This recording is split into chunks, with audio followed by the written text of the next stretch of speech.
अस्सलाम वालेकुम दोस्तों, कैसे हो? मुझे उम्मीद है आप सभी से हो गई। न्यू अपडेट के साथ मैं आपके सामने फिर हाज़िर हो चुके हैं। अगर आप कुवैत में रहते हैं, कुवैत की खबरों से हमेशा के लिए अपडेट आना चाहते हैं तो ये वीडियो आप शुरू से लेकर आखिर तक देखते रहिए।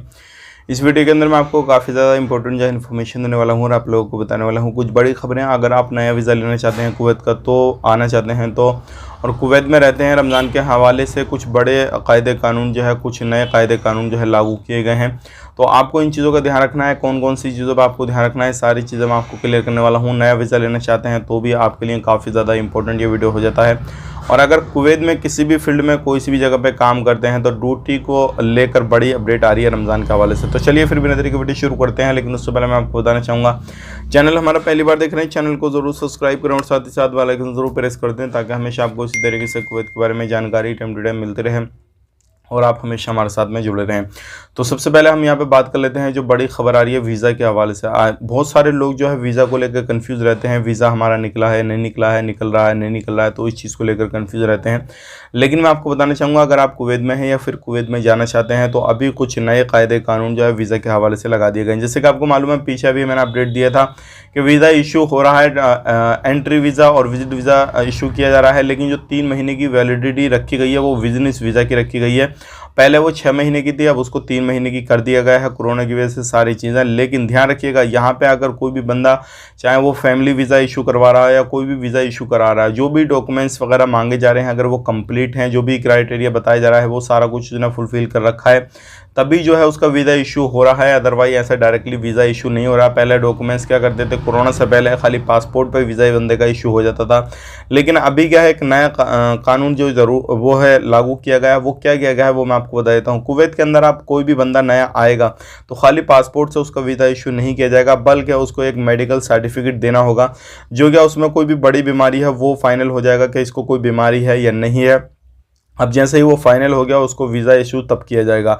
अदरवाइज किसी भी बंदे ने बिना उसके वीज़ा इशू करवा लिया या कुछ भी कर दिया, कुवैत के अंदर आ गया, तो गवर्नमेंट की नज़रों में अगर वो बंदा आ गया किसी भी तरीके से, उसके पास मेडिकल वगैरह नहीं है, कुछ भी नहीं है, सर्टिफिकेट वगैरह, तो उसको जिस बंदे के खर्चे पे वो आया होगा, जिसके पास में आया होगा, उसी के खर्चे से उसको रिटर्न करना पड़ेगा। तो ये एक बड़ी खबर आ रही है। अगर आप कुवैत में रहते हैं, कुछ भी करते हैं, तो इन चीज़ों का आपको खास करके ध्यान देना है कहीं पर भी रहते हैं, ताकि आपको कोई भी परेशानी ना हो। और किसी भी तरीके से आप नया वीज़ा लेना चाहते हैं तो एक मेडिकल सर्टिफिकेट ज़रूर निकलवा लीजिएगा, ताकि आपकी क्लियर सारी चीज़ें हो जाएं कि भाई आपको कोई भी बड़ी इस तरीके की बीमारी नहीं है। अब बात कर लेते हैं यहाँ पे अगली खबर की तरफ। जो अगली खबर आ रही है निकल के रमज़ान के हवाले से आ रही है और ये काफ़ी बड़ी खबर है। मैं आपको बताना चाहूँगा, यहाँ पे जितनी भी मस्जिदें हैं उनके अंदर अफ्तार करने की परमिशन नहीं है। सभी के इमाम मुअज्जिनों के पास में जो है नोटिस भेज दिया गया है कि कोई भी बंदा मस्जिदों के अंदर अफ्तार नहीं करवाए। अगर मस्जिदों के अंदर इफ्तार होती है तो उस पर कानूनी कार्रवाई की जाएगी। हाँ, ये ज़रूर है, अफ्तार करने की परमिशन है, लेकिन मस्जिद के बाहर जो ग्राउंड वगैरह पड़े होते हैं या किसी भी तरीके से कोई दूसरी जगह पर इफ्तार होगी, लेकिन मस्जिदों के अंदर नहीं होगी। ये काम अच्छा है, क्योंकि मस्जिदों में लोग इफ्तार वगैरह कर देते, सारी चीज़ें कर देते, वो चीज़ ठीक भी नहीं थी। तो एक बड़ा फैसला लिया गया है और इस चीज़ को फॉलो करना रहेगा। अगर आप मस्जिद के अंदर रहते हैं या किसी भी तरीके से मस्जिद में काम करते हैं, मुअज्जिन वगैरह का साफ़ सफाई का, तो इन चीज़ों का आपको फोकस में देना है, ध्यान देना है, ताकि आपको कोई भी परेशानी ना हो। बात कर लेते हैं यहाँ पे अगली खबर की तरफ। जो अगली खबर आ रही है निकल के, वो आ रही है सिविल सर्विस कमीशन की तरफ से। जैसे कि आपको मालूम है, रमज़ान नज़दीक आ रहा है और इस रमज़ान के दौरान जो है हर फील्ड के अंदर लगभग 22 गवर्नमेंट सेक्टर के अंदर टोटली, इसमें ये मान के चलिए, मैं आपको नाम नहीं बता रहा यहाँ पे, लेकिन आप किसी भी सेक्टर में काम करते हैं तो ध्यान रखिएगा, आपका जो ड्यूटी टाइमिंग है वो उसको चेंज कर दिया गया है। अब प्राइवेट सेक्टर में भी काम करते हैं तो आपका जो कफिल है या फिर कंपनी है वो भी ड्यूटी टाइमिंग ज़रूर चेंज करेगी, क्योंकि रमज़ान के महीने में इफ्तार का और जो है सहरी का वक्त जो है वो अलग अलग होता है, सारी चीज़ें होती हैं, थोड़ा उसका भी ध्यान रखना होता है। लोग रोज़े रखते हैं, उसका भी ध्यान रखना होता है। तो सारी चीज़ों को देखते हुए 9:30 से 2 बजे तक जो है गवर्नमेंट सेक्टर में लोग काम करेंगे, बाकी बिल्कुल फ्री रहेंगे। तो ये अच्छी खबर है जो कि मैंने आप तक शेयर कर दिया। अगर आप कुवैत में कहीं पर भी रहते हैं, गवर्नमेंट सेक्टर में काम करते हैं, तो कोई भी सेक्टर हो आपका, तो सभी में ये चीज़ रहेगी। बाकी प्राइवेट जगहों पे भी सारी चीज़ें होने वाली हैं, कोई भी टेंशन लेने की आपको ज़रूरत नहीं है। बात कर लेते हैं यहाँ पे अगली खबर की तरफ। जो अगली खबर आ रही है निकल कर यहाँ पे लेबर ऑफिस को लेकर आ रही है। जो इतने भी लोग इलीगल कुवैत के अंदर रहते हैं, कहीं पर भी रहते हैं, तो थोड़ा आपको ध्यान देने की ज़रूरत है, क्योंकि अभी हाल ही में 9 लेबर ऑफिस जो क्या फेक तरीके से काम कर रहे थे, जिनके पास में लाइसेंस वगैरह कुछ भी नहीं था, उनको बंद किया गया है, पकड़ा गया है, छापामारी की गई है। और उनके अंदर जो वर्कर यानी कि उनके थ्रू अलग अलग जगहों पे काम करते हुए नहीं पकड़े गए, लेकिन उनके इर्द गिर्द जो रहते थे ऑफिस में बैठे हुए पकड़ गए, या ऑफिस में आए थे उस टाइम पे वो पकड़ गए। सारे जो लोग पकड़े गए हैं, लगभग 36 लोगों को गिरफ्तार किया गया है। ध्यान रखिएगा, इसमें ज़्यादातर जो है वो लेडीज़ हैं जो कि अलग अलग जगहों पे काम करती हैं, और ये खादम लेबर ऑफिस थे, क्योंकि खादम की काफ़ी ज़्यादा कमावेशी जो है वो हो रही है कुवैत के अंदर। और इस चीज़ को देखते हुए बहुत सारे लोग जो है अपना सिविल आईडी देखते हैं, वो उनका वैलिड भी होता, सारा कुछ होता है, लेकिन कफील के पास से भाग के दूसरी जगह पे काम करते हैं जहाँ पर उनको सैलरी अच्छी मिलती है। लेकिन ऐसी जगह पे जाने से आपको परेशानी सिर्फ ये हो जाती है, अगर कहीं पर भी आप पकड़े गए किसी भी तरीके से, तो आपको फ़ौरन से पहले कुवैत गवर्नमेंट जो है वो डिपोर्ट कर देगी। तो ध्यान रखना है आपको इन चीज़ों का, और किसी भी तरीके से लापरवाही नहीं करनी है। और ज़्यादातर अधिकतर जो है इनमें लेडीज़ वगैरह पकड़ी गई हैं। तो आप बात कर लेते हैं यहाँ पे अगली खबर की तरफ। जो अगली खबर आ रही है निकल के, वो आ रही है इलीगल लोगों के हवाले से। अगर आप एक कुवैत में रहते हैं, इलीगल हैं, कहीं पर भी हैं, तो थोड़ा ध्यान देने की ज़रूरत है। बहुत सारे लोग हमारे भाई बंधु इस पे कमेंट कर रहे हैं कि भाई अभी जो क्या है छूट के हवाले से क्या अपडेट आ रहा है, क्या अपडेट नहीं आ रहा है, छूट मिलेगी नहीं मिलेगी, इसके बारे में कुछ बता दीजिए आप।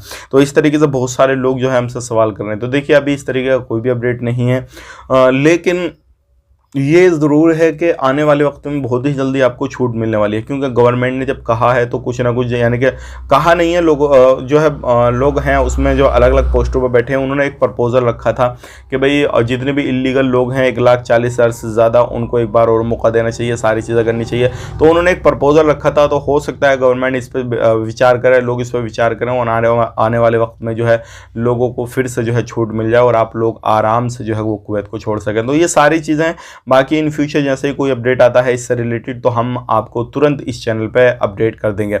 अब बात कर लेते हैं यहाँ पे, अगर कोई भी गाड़ी घोड़ा आप चलाते हैं कुवैत के अंदर किसी भी तरीके से, तो बिना लाइसेंस के, चाहे आप 1 किलोमीटर या 2 किलोमीटर बिल्कुल भी गाड़ी ना चलाएं, क्योंकि उससे आपको काफ़ी ज़्यादा परेशानी होगी। परेशानी यूँ होगी, अगर आप बच के निकल गए तो अच्छी बात, लेकिन अगर आपको कहीं पे भी पकड़ लिया गया किसी भी तरीके से बिना लाइसेंस के, आपको ये नहीं देखा जाएगा कि पहली बार आप बैठे हैं, आपने सिर्फ 1 किलोमीटर या 2 किलोमीटर गाड़ी चलाई है, आपको पकड़ने के बाद में फ़ौरन से पहले डिपोर्ट कर दिया जाएगा। तो इन चीज़ों का आपको खास करके ध्यान देना है, और कोई भी इलीगल ऐसी एक्टिविटी नहीं करनी है जिससे आपको परेशानी हो और किसी भी तरीके से आपको वापसी आना पड़ जाए।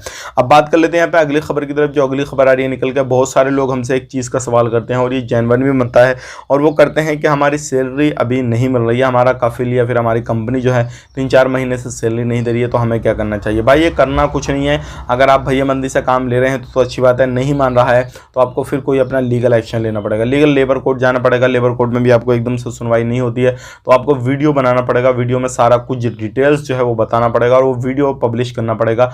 पब्लिश करने के बाद में सोशल मीडिया पर जैसे ही वो वीडियो चलेगा, उसके बाद में आपकी सुनवाई भी होगी, और आपके पीछे जो लोग हैं वो सपोर्ट करने भी आएंगे, सारी चीज़ें आपके साथ में होने लगेंगी।